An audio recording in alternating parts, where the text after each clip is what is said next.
नमस्कार मित्रांनो, राज्यामध्ये कल्याणकारी योजना सुरू आहे। यातच मित्रांनो बांधकाम कामगार आणि इतर जे कामगार आहे त्यांच्यासाठी पेटीची योजना सुरू झालेली आहे आणि याच्यामध्ये तुम्ही ऑनलाईन पद्धतीने तसंच ऑफलाईन पद्धतीने अर्ज सादर करू शकता। याच्यामध्ये आपण संपूर्ण माहिती आजच्या या व्हिडिओच्या माध्यमातून बघणार आहोत। सर्वप्रथम या योजनेचा लाभ घेण्यासाठी तुम्हाला इथं कामगार योजना ऑनलाईन अर्ज किंवा बांधकाम कामगार योजना असं तुम्हाला इथे टाईप करायचं आहे। गुगलवरती टाईप केल्यानंतर तुमच्या समोर पहिली साईट येईल कन्स्ट्रक्शन वर्कर रजिस्ट्रेशन BOCW.in ही वेबसाईटची जी आहे येईल। इथे तुम्हाला क्लिक करायचं आहे। हे क्लिक केल्यानंतर मित्रांनो ही वेबसाईट अशा पद्धतीने सुरू होऊन जाईल। वेबसाईट सुरू झाल्यानंतर इथे तुम्हाला विविध टॅब्स मिळतात। मुख्य पृष्ठ आमच्याबाबत कामगार, इथे कामगार नोंदणीचं ऑप्शन सुद्धा आहे। कल्याणकारी योजना कुठल्या ते सुद्धा दिले आहे। इथे अधिसूचना, नागरिकाचे सदन इत्यादी दिला आहे, डाउनलोड्स। तर मित्रांनो याच्यामध्ये तुम्हाला पहिल्या विवाहाचे जे खर्च आहे त्याच्यासाठी बघा, पहिल्या विवाहाच्या खर्चासाठी 30,000 रुपये, मध्यान्ह भोजन योजना, प्रधानमंत्री श्रमयोगी मानधन योजना अशा विविध योजनाची इथे दिसत आहे। याच्यामध्ये मित्रांनो आपल्याला जी नोंदणी करायची आहे ती करायची आहे पेटीची योजनेची कामगार नोंदणी। इथे तुम्हाला क्लिक करायचं कामगार नोंदणीमध्ये। याच्यामध्ये निकष येतात। याच्यामध्ये बांधकाम जे कामगार आहे आणि इतर जे कामगार आहे त्यांना 18 ते 60 वर्ष वयोगटातील याच्यामध्ये चालतात। तुम्हाला जे आहे मागील 12 महिन्यामध्ये 90 दिवसांपेक्षा जास्त दिवस बांधकाम कामगार म्हणून काम केलेले असणं गरजेचं आहे। बांधकाम कामगार किंवा इतर कामगार जे आहे तुमची नोंदणीसाठी काय काय तुम्हाला याच्यामध्ये कागदपत्र लागणार आहे तर बघा, वयाचा पुरावा लागणार आहे, 90 दिवस तुम्ही काम केल्याचं एक प्रमाणपत्र लागणार आहे, रहिवासी पुरावा लागणार आहे, ओळख पुरावा लागणार आहे, पासपोर्ट आकाराचे 3 फोटो। याला नोंदणी फी फक्त 1 रुपया आहे आणि वार्षिक वर्गणी फी याला 1 रुपया आहे। म्हणजे फक्त 1 रुपयामध्ये तुमचा हा फॉर्म भरणं होऊन जातो। तुम्हाला तुमची इथे तुम्ही इलिजिबल आहे की नाही इथे तुम्हाला जन्मतारीख टाकायची आहे।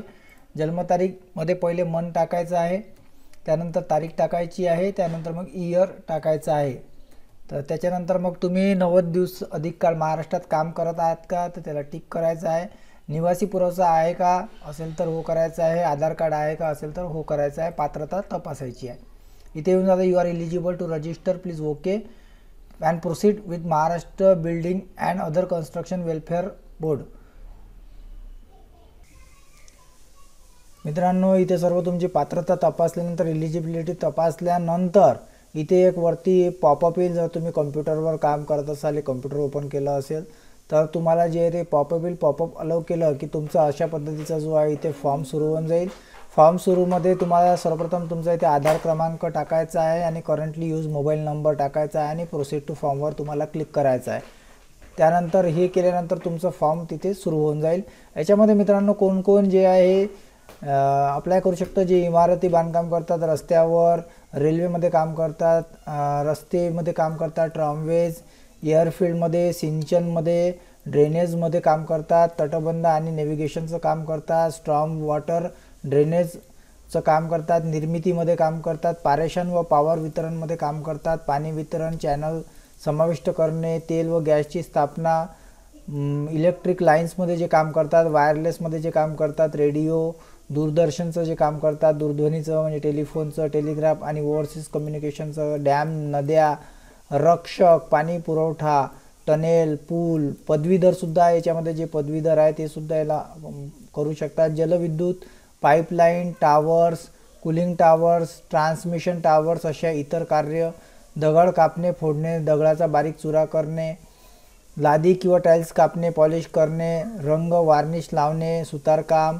गटार व नळ जोडणीची कामे, वायरिंग, वितरण, तावदान बसविणे इत्यादीसह विद्युत कामे, अग्निशमन यंत्रणा बसविणे व तिची दुरुस्ती करणे, वातानुकूलित यंत्रणा बसविणे तिची दुरुस्ती करणे, उद्वाहने, स्वयंचलित जिने इत्यादी बसविणे, सुरक्षा दरवाजे उपकरणे बसविणे, लोखंडाच्या किंवा धातूच्या ग्रिल्स, खिडक्या, दरवाजे तयार करणे व बसविणे, जलसंचयनचं काम करणे, सुतारकाम, आभासी छत, प्रकाश व्यवस्था, प्लास्टर पेरिस, काच कापणे, काचाचे काम करणारे, कारखाना अधिनियममध्ये समाविष्ट नसलेल्या विटा, छप्पर, सौर तावदाने, स्वयंपाक खोलीसारख्या ठिकाणी वापरण्यासाठी मॉड्यूलर युनिट बसविणे, सिमेंट, कॉन्क्रीट, जलतरण तलाव, माहिती फलक, रोड फर्निचर, प्रवासी निवारे असे म्हणजे याच्यामध्ये मॅक्झिमम जे आहे पतपर्द, भूप्रदेश इत्यादीचे बांधकाम याच्यामध्ये बरेचसे याच्यामध्ये दिलेले आहेत. तुम्ही कशात ना कशात त्याच्यामध्ये बसूनच जाता.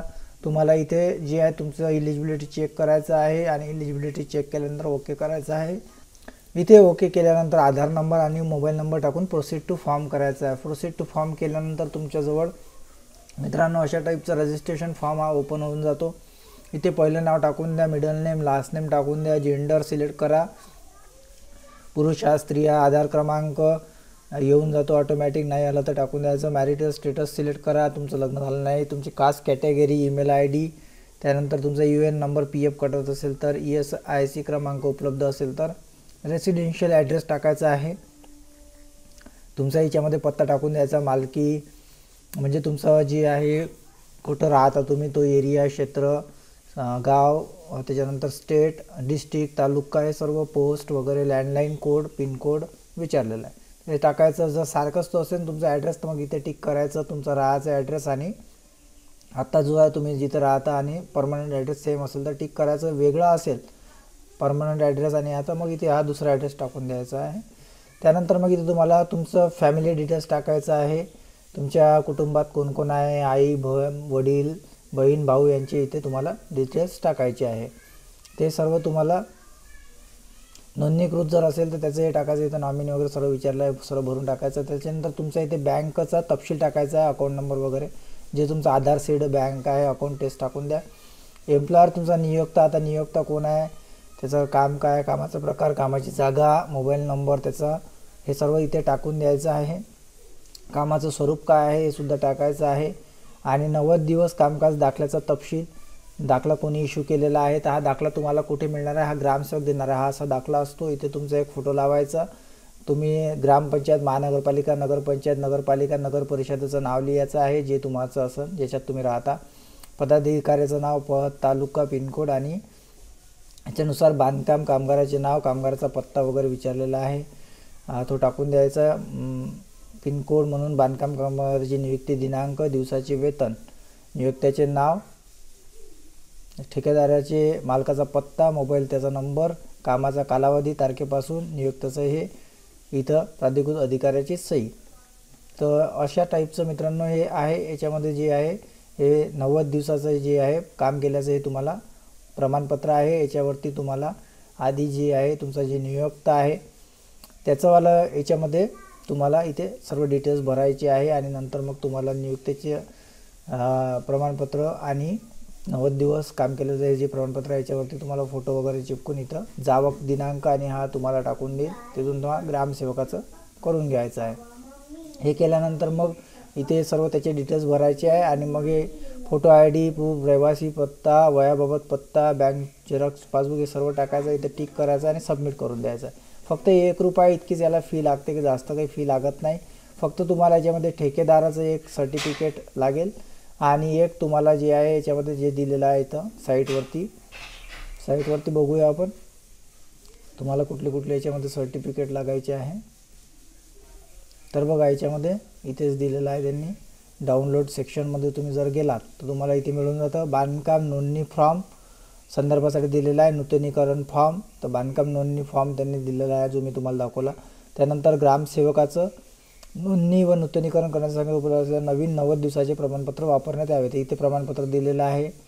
बांधकाम प्रमाणपत्र हे बांधकामवाल्याजवळून तुम्हाला घ्यायचं जे प्रमाणपत्र आहे हे कॉन्ट्रॅक्टरचा हा सर्टिफिकेट. दोन्ही सर्टिफिकेटचे फॉर्मॅटसुद्धा दिलेले आहे. वेबसाईटची लिंक मी तुम्हाला डिस्क्रिप्शनला देऊन देतो, बघून घ्या तोसुद्धा.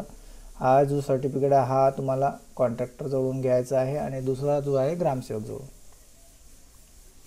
हे आला बांधकाम कंत्राटदाराची ठेवे करची विकास कामाचे बांधकाम कामगार मागील वर्षात 90 दिवस किंवा अधिक काम केल्याचे प्रमाणपत्र.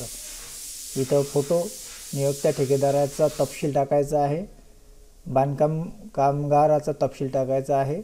म्हणजे जो तुमचा ठेकेदार आहे त्याचा तपशील इथे येईल आणि तुमचा जो तपशील आहे तो इथे येईल आणि त्यानंतर त्याचा इथे सही शिक्का राहील. तर अशा टाईपचं हे जे आहे त्याचं सर्टिफिकेट आहे आणि नंतर मग हे ग्रामसेवकाचं. हे 2 सर्टिफिकेट तुम्हाला तयार करायचे आहे आणि त्यानंतर मग तुमचा फॉर्म जो आहे ऑनलाईनच तुम्हाला भरता येतो, कुठेच तुम्हाला जायची गरज नाही.